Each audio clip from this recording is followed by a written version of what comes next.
पूर्व मंत्री का पुत्र है और जो जग जाहिर है ऑन रिकॉर्ड चीज है। कुछ दिनों पहले निजरना में जिस जमीन का कोई मालिक नहीं है, फर्जी मालिक बना करके खुद के लोगों नाम रजिस्ट्री करवाई। उस चक्कर में कई इनके लोग गिरफ्तार भी हुए। मैंने उनके खिलाफ FIR दर्ज करवाई और 2-2, 4-4 महीने जेल भी काटनी पड़ी। और वो पुत्र के कर्म मेरे ऊपर थोप रहा था कि साहब इसने फर्जी रजिस्ट्री करवाई। और मैंने खुला चैलेंज भी किया उसको, अगर मैं साबित अगर उसमें मैं हूँ तो मैं लालसोट विधानसभा में शक्ल नहीं दिखाऊंगा, और अगर तेरा पुत्र है तो तू मत दिखाना। जिस आदमी को इतनी बड़ी लीडरशिप मिली हो, जिस आदमी को इतना बड़ा मौका मिला होला, और वो आदमी एक अहंकार में इतना पागल हो गया कि हर आदमी को गेट आउट बोलने लग गया। और उसका जवाब लालसोट की जनता ने उसको ऐसा दिया, दोबारा वो मैं समझता हूँ कि सिद्ध कर सकता है, चुनाव लड़ने की सोच सकता है। जो आदमी 50,000 से निपटा दे, और अगर इज्जत वाला आदमी है, थोड़ा बहुत इमेज वाला आदमी है, तो ऐसे दोबारा इलेक्शन लड़ने की सोचना भी नहीं चाहिए। और मेरी तो अभी तमन्ना है मैं एक दफ़े मेरे सामने दोबारा इलेक्शन लड़े और ऐसे ही मैं दोबारा एक बार और चित करूँ अच्छी तरीके से। आज हमारे साथ हैं लालसोट विधायक रामलाल डूंगरपुर। इनसे मन की बात करेंगे और सवाल पूछेंगे। सर, 1.5 साल लगभग हो गया है जो चुनाव में जो चुनावी वादे लेकर आप निकले थे, कितना सक्सेस हुए हैं, कितना पूरे हो गए हैं, कितना अधूरे रह गए? अगर अधूरे रह गए हैं तो उनके लिए क्या मास्टर प्लान है आपका? देखिए, पहली बात तो जनता ने मुझे जिस तरीके से लालसोट विधानसभा में आशीर्वाद दिया था, बगैर कोई कंडीशन, बगैर कोई चुनावी वादे पे दिया था। फिर भी जो हमने एक इलेक्शन एजेंडा रखा था, जो हमने लोगों को बताया था कि हम ये काम करेंगे, मैं समझता हूँ हमने 1.5 साल में 60% से ज़्यादा पूरे कर लिए अब तक। चाहे आप सड़कों के मामले में बात करें अपन, तो पिछले वर्ष 5 साल में पिछली सरकार के टाइम पे तो हमारे यहाँ पूर्व मंत्री था, बड़ा कांग्रेस का लीडर था, अपने आप को सेकंड CM मानता था। मिसिंग लिंक सड़क और नॉन पेचेबल 5 साल में पूरी 25 करोड़ रुपए की आई थी लालसोट में कांग्रेस सरकार में। और मैं अब तक मैं धन्यवाद देना चाहता हूँ माननीय मुख्यमंत्री जी को, जो इस पिछले 1.5 साल में लालसोट विधानसभा में 150 करोड़ की ऐसी सड़कें दे दी। इस बजट में भी 30 करोड़ रुपए की तो लालसोट विधानसभा क्षेत्र के लिए एडिशनल मिसलिंग सड़कें और नॉन पेचेबल सड़कें दी है। जो पुराने खड्डे थे सड़कों में वो भरे जा रहे हैं। और अब तक इस 1.25 साल में लगभग 70 से 75 किलोमीटर सड़कें हम नहीं बना चुके हैं, और 60 से 70 किलोमीटर की सड़कों की अब घोषणा इस बजट में हुई है। इसके अलावा 70 करोड़ सड़कों की हमारी बड़ी सड़कों की घोषणा हुई है। ऐसे करके इस बजट में 125 करोड़ की सड़कें आई हैं, और पिछले 1 साल 1.5 साल में 25-30 करोड़ की सड़कें पहले आ चुकी।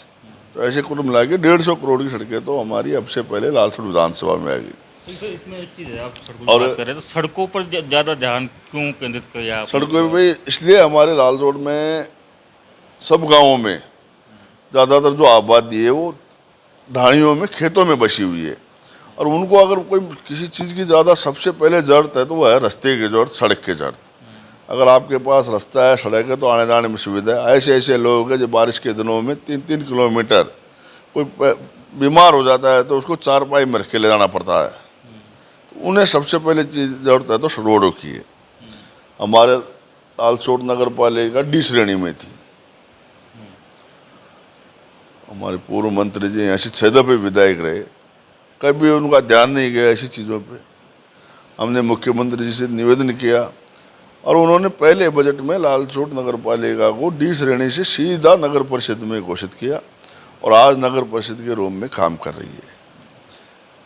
जिसका सौंदर्यीकरण के लिए इस बजट में 20 करोड़ रुपए मिले हमें, और विकास के लिए हर साल जो हर ग्रांट आती है वो पहले से 4 गुनी आ रही है। हमारे विधानसभा में रामगढ़ पचवारा की कृषि उपज मंडी की बहुत पुरानी मांग थी। हमने अभी मांग की पिछले बजट में CM साहब से, तो पहली बार में मंडी स्वीकृति हुई मंडी की ज़मीन आवाप्त हो गई, पोजीशन हो गया और उसका काम चालू हो गया। कई बहुत सारे हमारे जहाँ पानी की ज़रूरत थी डैम की, वहाँ सरकार ने हमें डैम भी दिए, उनके काम भी चल रहे हैं, एनीकट दिए। ऐसे अनेक ऐसे बड़े बड़े जो काम हमारे पेंडिंग थे वो हमने इस 1.25 1.5 साल में करवाए हैं।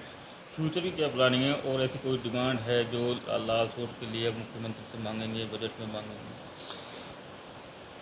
आज हमारे डिस्ट्रिक्ट हॉस्पिटल का उद्घाटन का कार्यक्रम है, माननीय मंत्री जी पधार रहे हैं। उसमें भी हमने आज मंत्री जी से कुछ डिमांड की सोचा है। दरअसल ये हॉस्पिटल खाली शिलान्यास, इसका शिलान्यास कांग्रेस सरकार में हुआ था और वो शिलान्यास एक गांव को, शहर को सुविधा के लिए नहीं किया था। माननीय मंत्री जी, पूर्व मंत्री का बेटा बड़ा मुंहमाफिया है और उसने जो चाहिए थे और बेटे ने ज़मीन खरीद रखी थी श्यामपुरा सड़क पर, लगभग 20 से 25 बीघा। उस ज़मीन के चक्कर में लालसोट शहर से 5 किलोमीटर दूर ले जाके हॉस्पिटल का शिलान्यास किया, जिससे आज हमारे जो शहर के लोग हैं या बाकी चारों तरफ के लोग हैं, चाहे दौसा रोड के हो, सवाई माधोपुर रोड के हो, चाहे गंगापुर रोड के हो, चाहे कुटुन रोड के लोग हो, सबको पहले लालसोट आना पड़ेगा और वहाँ से रिक्शा में बैठ कर के हॉस्पिटल जाना पड़ेगा 5 किलोमीटर दूर। अच्छी चीज़ थी हॉस्पिटल, वो तो शिलान्यास कर गया। अब हमारी मजबूरी ये थी, हम उसको बंद नहीं कर सकते थे, बंद करते थे हमको आरोप लगते, कोई पैसा नहीं था उसमें, बजट के अभाव में काम बंद पड़ा था। सरकार हमारी बनी थी सब, मैं खुद सीएम साहब से मिला, हेल्थ मिनिस्टर साहब से मिला और उस हॉस्पिटल का बजट स्वीकृत करवा कर उस बिल्डिंग को कंप्लीट करवाया और अच्छी शानदार बिल्डिंग बनी है। आज वो बन के तैयार भी है, लेकिन वो एक असुविधा हुई। अगर हमारी सरकार के टाइम पर आज उस बिल्डिंग का शिलान्यास करते तो हम शहर के बीच में कहीं कहीं, हमने 1-2 पॉइंट देख रखे थे, उस पर हम वो हॉस्पिटल बनाते और शहर के लिए असुविधा नहीं होकर के एक बड़ी सुविधा होती, बीच में ही शहर के में हॉस्पिटल होता। अब उसके लिए हमें मंत्री जी से एक तो वहाँ हमारे सरकार के से लालसोट के लिए जो शहर में सिटी हॉस्पिटल के लिए कोई ऐसी मांग करेंगे कि ऐसी सिटी हॉस्पिटल एक नया खुले लालसोट शहर में, ताकि हमारी लालसोट की जनता को उसका फ़ायदा मिले। आपने कहा जो भूमाफियों का जो आरोप है उसको लेकर काफ़ी राजनीति भी है, जिससे कि आपने आरोप लगाया है। प्रसाद लाल मीणा भी आप पे बड़ा आरोप लगाते हैं कि आप सबसे बड़े भूमाफिया हैं। देखो, भूमाफिया वाले बात ऐसा आरोप लगाया था, पूर्व मंत्री का पुत्र है और जो जग जाहिर है ऑन रिकॉर्ड चीज़ है। कुछ दिनों पहले निजरनाम में जिस ज़मीन का कोई मालिक नहीं है, फर्जी मालिक बना करके खुद के लोगों नाम रजिस्ट्री करवाई। उस चक्कर में कई इनके लोग गिरफ्तार भी हुए, मैंने उनके खिलाफ FIR भी दर्ज करवाए और 2-2 4-4 महीने जेल भी काटनी पड़ी। और वो पुत्र के कर्म मेरे ऊपर थोप रहा था कि साहब इसने फर्जी रजिस्ट्री करवाई, और मैंने खुला चैलेंज भी किया उसको, अगर मैं साबित, अगर उसमें मैं हूँ तो मैं लालसोट विधानसभा में शक्ल नहीं दिखाऊंगा, और अगर तेरा पुत्र है तो तू मत दिखाना। ऐसा फर्जी उन्होंने ये भी कहा ना कि मैं राजनीति छोड़ दूंगा। छोड़ रखे राजनीति, तो अब देखो जनता ने छुड़ा दी, उसका जवाब तो लालसोट विधानसभा की जनता ने पहले ही दे चुका। क्या राजनीति करने लायक छोड़ा है जनता ने? जिस आदमी को इतनी बड़ी लीडरशिप मिली हो, जिस आदमी को इतना बड़ा मौका मिला होला, और वो आदमी एक अहंकार में इतना पागल हो गया कि हर आदमी को गेट आउट बोलने लग गया, और उसका जवाब लालसोट की जनता ने उसको ऐसा दिया, दोबारा वो मैं समझता हूँ कि सिद्ध कर सकता है, चुनाव लड़ने की सोच सकता है। जो आदमी 50,000 से निपटा दे, और अगर इज्जत वाला आदमी है, थोड़ा बहुत इमेज वाला आदमी है, तो ऐसे दोबारा इलेक्शन लड़ने की सोचना भी नहीं चाहिए। और मेरी तो अभी तमन्ना है मैं एक दफ़े मेरे सामने दोबारा इलेक्शन लड़े और ऐसे ही मैं दोबारा एक बार और चित करूँ अच्छी तरीके से। लेकिन सर इसमें है कि प्रसाद लाल मीणा जब एक बार दोस्त आए थे तो उन्होंने कहा था कि एक बार कांग्रेस, एक बार बीजेपी, तो अगली बार तो कांग्रेस आना ही है, तो इसके लिए क्या ऐसा कुछ नहीं होगा। अब की बार राजस्थान में ये परिपाटी खत्म होगी, भजनलाल जी के नेतृत्व में दोबारा अच्छे बहुमत से राजस्थान में भारतीय जनता पार्टी की सरकार बनेगी और हम सब अच्छे मतों से इलेक्शन जीत के जाएंगे, हमारे काम के आधार पर जीत के जाएंगे, हम जनता की सेवा कर रहे हैं उसके आधार पर जीत के जाएंगे। वो ज़माने गए, ये लोगों को बेवकूफ़ बनाते थे, बेवकूफ़ की दुकानें थी, अब वो दुकानें हम नहीं चलने देंगे। पिछले पूरे 5 साल में हमारे लालसोट विधानसभा में अगर सिर्फ था तो भ्रष्टाचार का अड्डा था। हर आदमी, हर इसका कार्यकर्ता दलाली करता था। नगर परिषद की स्थिति है, हमारे वहाँ नगर पालिका थी, एक आदमी सिंगल अगर कोई आके कह दे कि मेरे से बिगर पैसा लिया पट्टा दे दिया हो तो वो जिम्मेदारी मेरी है। लाइन लग के दलाल खड़े रहते थे वहाँ, उनके फाइल उनके दलालों के पास होके नगर पालिका में पहुँचती थी, तब उसका पट्टा बनता था। आज एक आदमी सिंगल ये कह दे कि 1 रुपये पट्टे के नाम पे लग गया तो उसकी जिम्मेदारी मेरी है। ओपन काम होता है, एक आदमी, एक दलाल कहीं लालसोट विधानसभा में नहीं मिलेगा ऐसे। और मैं चैलेंज करता हूँ, शुरू से मेरी बात थी कि लालसोट में जो ये भ्रष्टाचार का अड्डा है इसको ख़त्म कराऊंगा। और आज मैं समझता हूँ पिछली जो सरकार में वो भ्रष्टाचारी घूमते थे, जो दलाल घूमते थे, वो कहीं दूर दिखे, ढूंढने से नहीं मिलेंगे। जांच भी करवाएंगे ऐसी कभी कि नहीं कि भ्रष्टाचार हुआ है तो अब इसकी जांच सरकार भी आपकी है। इनकी क्या जांच होगी साहब, मेरे को बताओ आप। दुकान लगा के बाहर बैठा, ला फाइल दे, 10,000 रुपये दे के लेके फाइल ये उसे उसका पट्टा पड़वा गया, उसकी क्या जांच करोगे? जांच करवाई मैंने। लालसोट नगर पालिका में 20 करोड़ रुपए की ज़मीन जो नगर पालिका की थी, उस ज़मीन को चेयरमैन ने अपने पति के नाम पट्टा बना दिया। अब आप एक बात बताओ, आज अगर बीजेपी की सरकार है, मैं यहाँ से एमएलए हूँ, मेरा यहाँ चेयरमैन अगर कोई पट्टा बनाता तो मेरी सहमति के बगैर बना सकता है क्या? पूर्व जनप्रतिनिधि की सहमति से, उनकी हिस्सेदारी में उन्होंने फर्जी पट्टा बनाया। और उस चीज़ को लेके जब पता लगा लोगों को, लालसोट में उसी नगर पालिका के पार्षदों ने 72 दिन तक तो लालसोट नगर पालिका में धरना दिया और उसके रेट लगाए, उसका फैसला हुआ, वो पट्टा खारिज हुआ और आज नगर पालिका ने उस ज़मीन पे कब्जा लिया। आरोप प्रत्यारोप के बीच में हॉस्पिटल की आपने बात की, लेकिन कांग्रेसी बधाई दे रहे हैं और बीजेपी वाले भी बधाई दे रहे हैं। देखिए, बधाई तो हम तो देंगे, हमने तो हॉस्पिटल बनाया है। वो कहते हैं हमने बनाया, तुम्हारे बाप ने बनाया। कैसे बनाया? शिलान्यास करने से कोई हॉस्पिटल बनता है कि? मेरे को बता दो आप। वो सिर्फ शिलान्यास करके छोड़ के गए थे, पैसों के अभाव में उस हॉस्पिटल का काम बंद पड़ा था। उसका हमने पूरा 1-1 रुपये स्वीकृत करा के 1-1 रुपये हम, वो ठेकेदार बेचारा हमारे पास बार बार आता था, साहब पैसा लाओ। एनआरएच वाले अधिकारी हमारे पास आते थे, हमने उन सीएम से मिल के, डिपार्टमेंट में अधिकारियों से मिल के उसकी पैसों की स्वीकृतियाँ करवा के लाए और अस्पताल बनवाया है। अब ये तो क्या है, इनके पास कुछ बच्चा है नहीं, इन चीज़ों के खिलाफ क्या करेंगे? यही है। अच्छी बात है, हम उद्घाटन कर रहे हैं, वो हमें बधाई दे रहे हैं, ऐड दे रहे हैं, इसके लिए भी उनको मैं धन्यवाद देना चाहता हूँ। ऐसा भी पक्ष होना चाहिए। अरे, मंत्रिमंडल का विस्तार के अटकलें हैं, युवा नेता हैं आप लोग, आप अपने आप कहाँ देखते हैं राजनीति? देखिए, ना मैं ऐसी कोई सोच रखता हूँ ना अपेक्षा रखता हूँ। ये तो पार्टी का काम है, हमारे हाईकमान के काम है।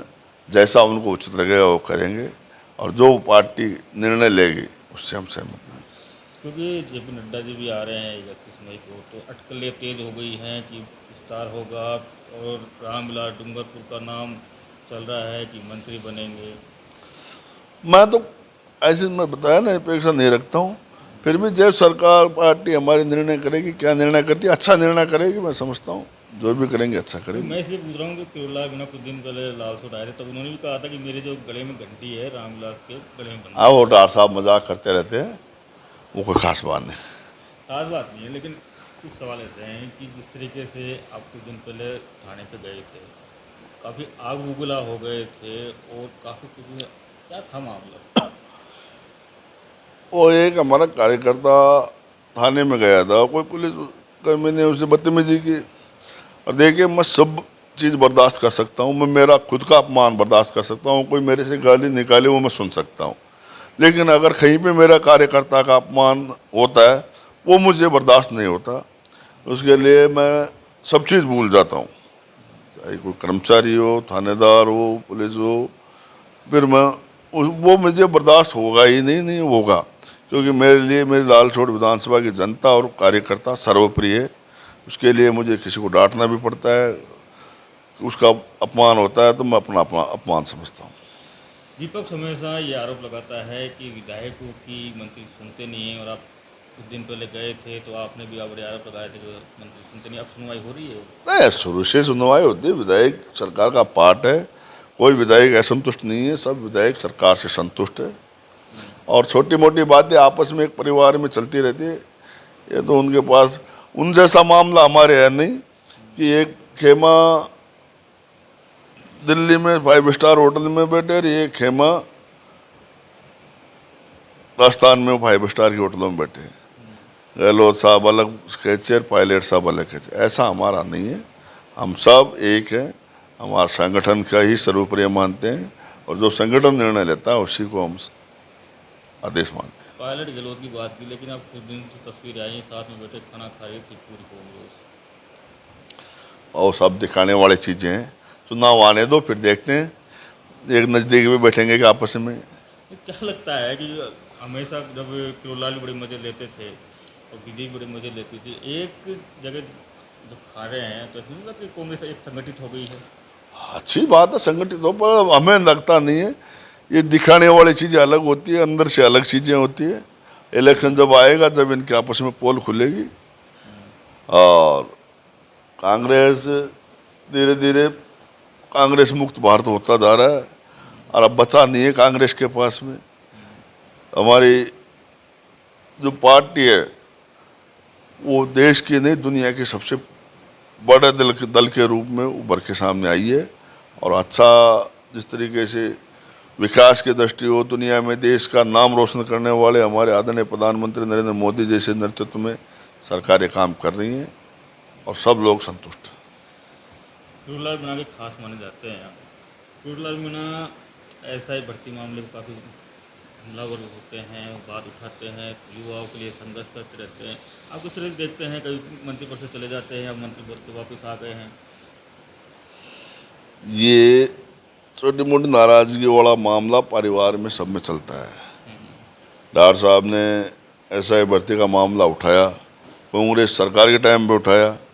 कांग्रेस सरकार ने जिस तरीके से भ्रष्टाचार करके जिस तरीके से पेपर बेचे हैं, चाहे वो एसआई भर्ती का हो, चाहे रीट का हो, चाहे वो और दूसरे एग्ज़ामों के हो, सबके पेपर डॉक्टर साहब ने वो भ्रष्टाचारों को जो था घोटाले उनको उजागर किया। और उस चीज़ की देन है आज जो पेपर खरीद के बेईमानी तरीके से जो लोग थानादार बने थे वो जेल में हैं, और भी जो संदिग्ध है उनकी कार्रवाई हो रही है, जांच हो रही है। जो भी इसमें लिप्त होगा वो जेल में जाएगा। बिल्कुल जेल में जाएगा। तो ये थे लालसोट विधायक रामलाल डूंगरपुर, जिन्होंने राजतंत्र से खास बातचीत की है। संदीप मीणा, लालसोट, तोसा, राजस्थान तक।